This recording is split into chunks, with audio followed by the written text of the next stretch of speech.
Hey guys, had a question come in actually a couple times from some of your peers. Number 62 from lesson 10.6. Want to make sure I get that right. This is a problem that has 4 parts. However, parts B, C, and D are all just like part A. So I think I'm just going to take the time to show you how to do part A, and I'll leave you with B, C, and D to do yourself. And I don't think that that's going to be too much of a stretch for you. So anyways, let's take a look at this question. We're told that we have this projectile that's being launched from a height h, feet above the ground at an angle of theta with the horizontal. The initial velocity is v0 feet per second, and the path of the projectile is modeled by the parametric equations. X equals v0 cosine theta times t, and y equals h plus v0 sine times v0 sine theta times t minus 16t squared. Okay, and then we're told that we are actually dealing with they're telling us to use a graphing utility to graph the path of the projectile launched from ground level. That's important right there. They're telling us right in that moment that h is 0 at each value of theta and v0. For each case, use the graph to approximate the max height and the range of the projectile. Okay, so let's take a look at this. First off, let's talk about graphing parametric equations. That seems to be what they're alluding to. However, we can actually get a more accurate answer by not doing that. And we'll have that conversation. So we need to, in order to graph a set of parametric equations, well, first off, let's come up with what our parametric equations are. Here you see the generic form of those parametric equations, but we need to apply what we have as specific information in part A. We're told that our launch angle is 15 degrees. We have an initial velocity of 50 feet per second. So that means that we have our x parametric equation as, just substitute everything in there, 50 cosine 15 degrees times t. And then we have y equals h is 0, so then 50 sine 15 degrees times t, there's a t there, minus 16t squared. So those are our 2 parametric equations that they're asking us to graph. Now, we didn't do this in the lesson, so this is a great question to ask about how do I graph a set of parametric equations.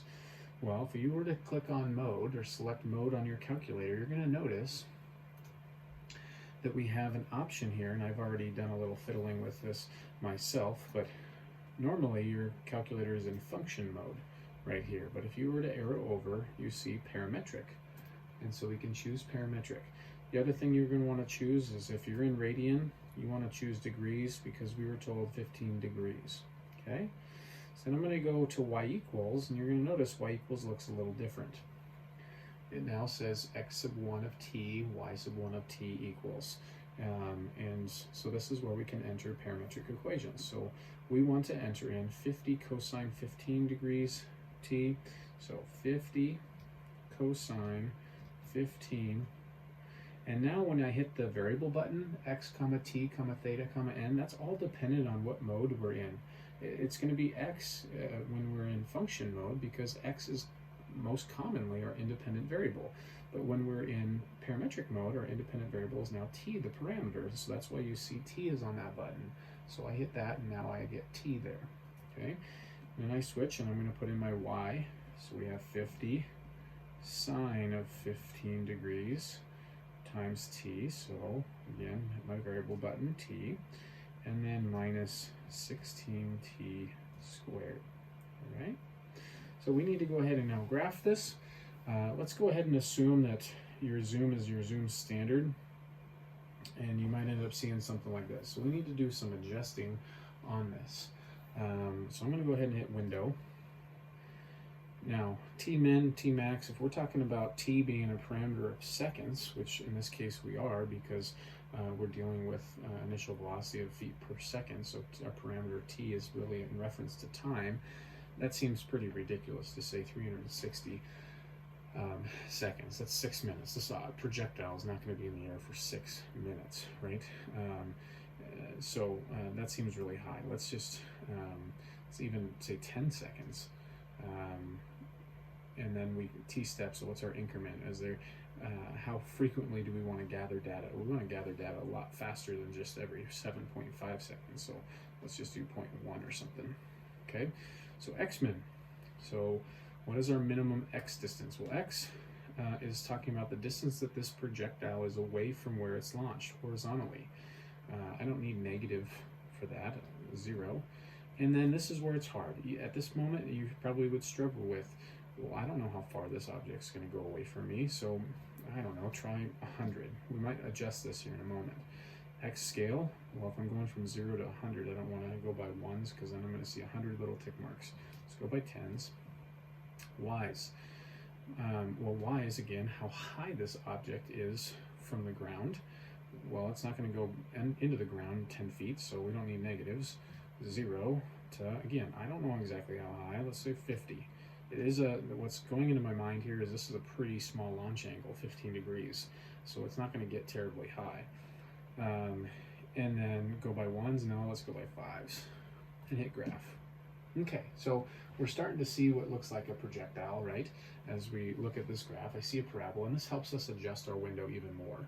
I nowhere near need to go as high as I did, and I can pretty much split how far I went in half. So let's go and adjust our window. So I said we can kind of split how far we went in half, so let's just go to 50. Go by fives. Y, I went way higher than I needed to. Let's just go to 10, and we can go by ones.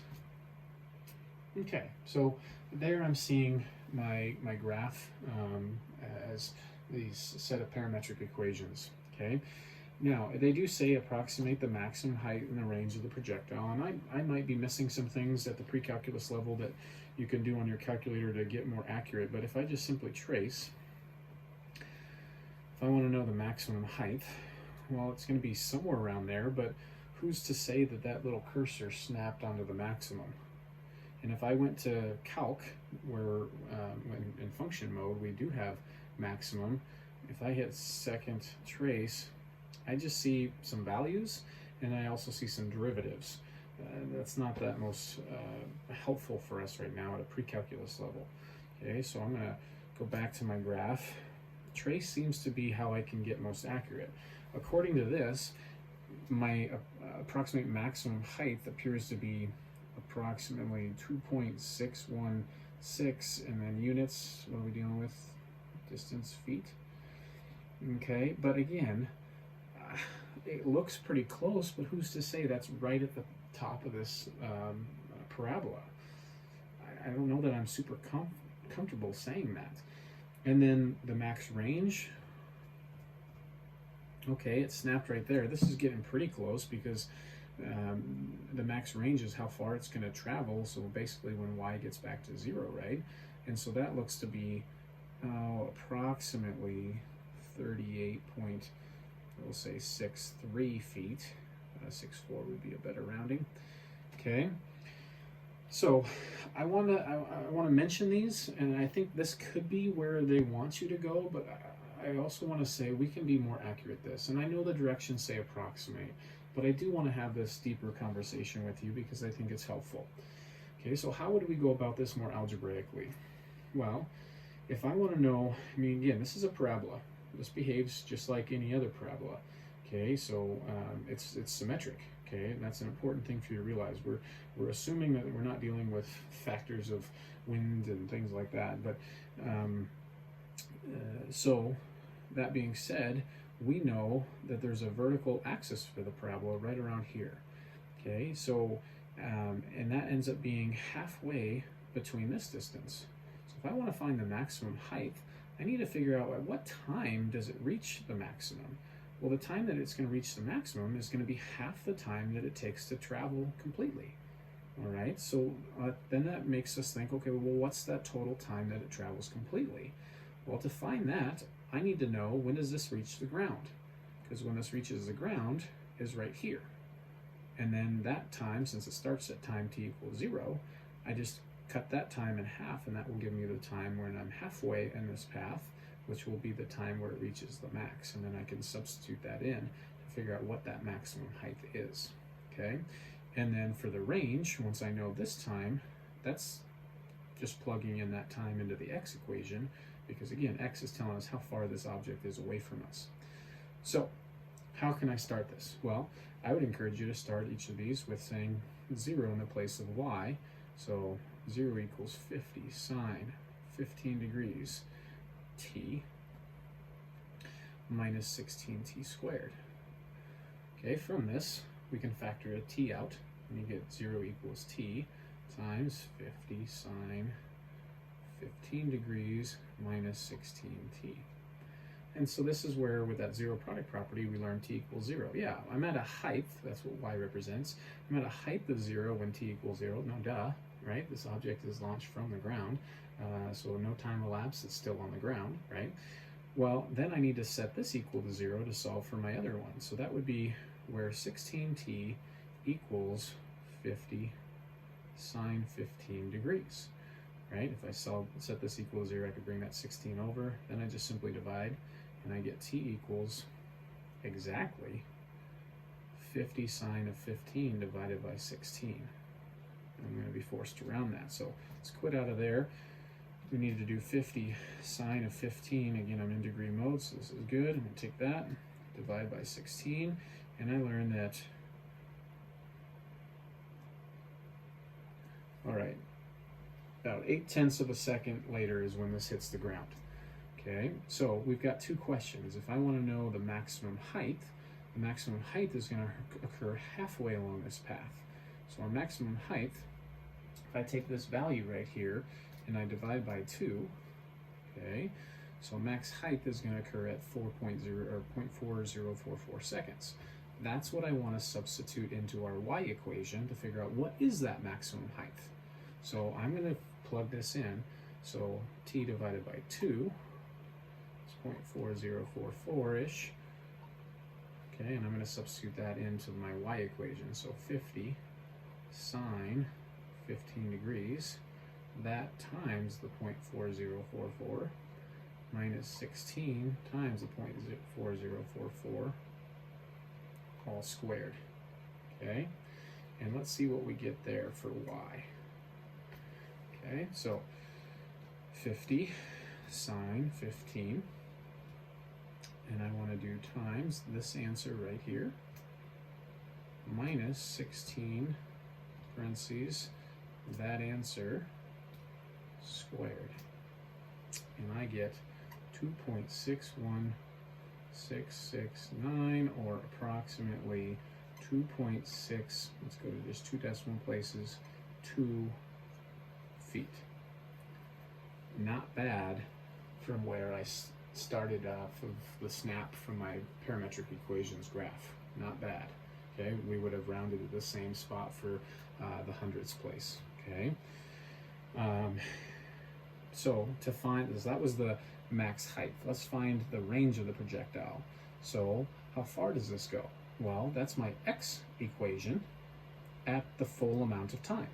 So we want to know x equals 50 cosine 15, that times the 0.8088. All right, so 50 cosine 15 times by, I'm going to go grab that exact value. You guys know me and being a stickler on that, so I plug in 50 cosine 15 and I hit times, and I've got my cursor up here hovering on the 0.8088. Enter, and we get approximately 39.06 feet. Oops. So here is our max. This would be considered the range, and here is our max height.